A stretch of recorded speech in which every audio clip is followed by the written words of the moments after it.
Welcome po sa BIMS app How to Tutorial 33. Sa video na ito, pag-aaralan natin ang Items Issued section under the Inventory Management module ng BIMS app. Ang Items Issued table ay ginagamit para i-record at i-review ang lahat ng inventory distributions. Bawat issuance record ay kumakatawan sa items na inilabas mula sa stock at ibinigay sa isang person, office, or specific purpose.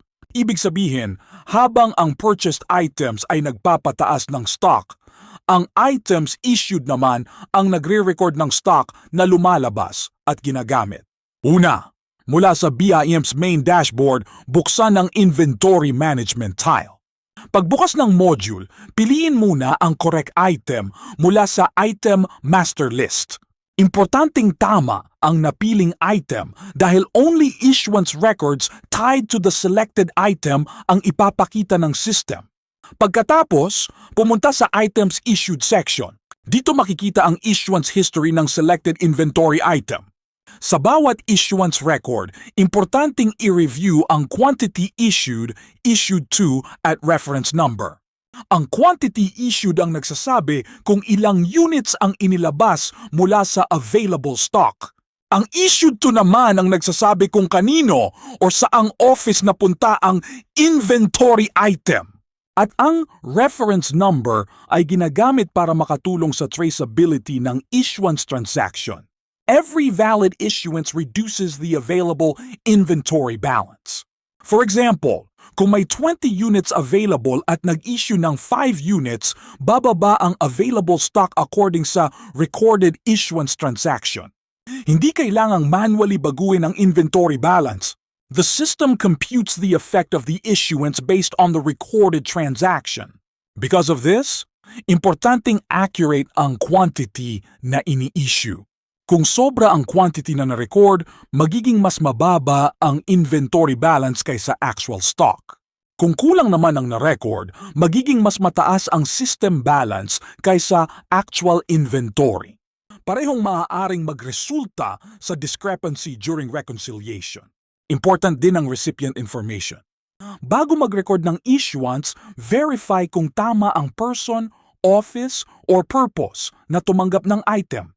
This is important because issuance records represent the actual use and distribution of barangay resources. Ang issuance data ay ginagamit din sa periodic summaries, reconciliation, audit trail, at inventory reports. Ibig sabihin, hindi lamang stock balance ang naaapektuhan ng isang issuance record. Part din ito ng accountability and reporting history ng barangay inventory. Only records connected to the selected master list item are displayed. Kaya kung gusto nating i-review ang distribution history ng ibang item, piliin muna ang corresponding item sa item master list. Then the system will show the issuance records for that selected item. Sa contextual help ng items issued section, makikita rin na the purpose of this table is to track item distribution and validate stock reduction. Incorrect entries will directly affect the inventory summary. Kaya before completing or reviewing an issuance transaction, always verify 3 things: the correct item, the correct quantity, and the correct recipient or purpose. In summary, ganito ang basic process. Open inventory management. Open inventory management. Go to items issued. Review the issuance history. Verify the quantity issued, issued to, and reference number. Remember that every valid issuance reduces the available stock. And make sure that the transaction accurately represents the actual distribution of barangay resources.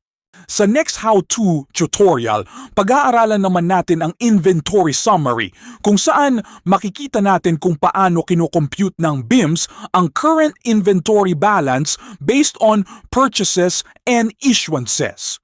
For now, ito muna ang tutorial on how to record and review issued items in the BIMS app. Pwede nyo rin pong subukan ang BIMS app mismo. Punta lang po kayo sa BIMS website portal, https://epfcomposite.com, tapos i-click ang Launch BIMS app button. Pagkatapos po, lalabas ang login page. Para makapag-login pansamantala, gamitin lang po ang login credentials na nakasulat sa itaas ng login page. Ang BIMS app po ay online daily from 8 a.m. to 8 p.m. for evaluation.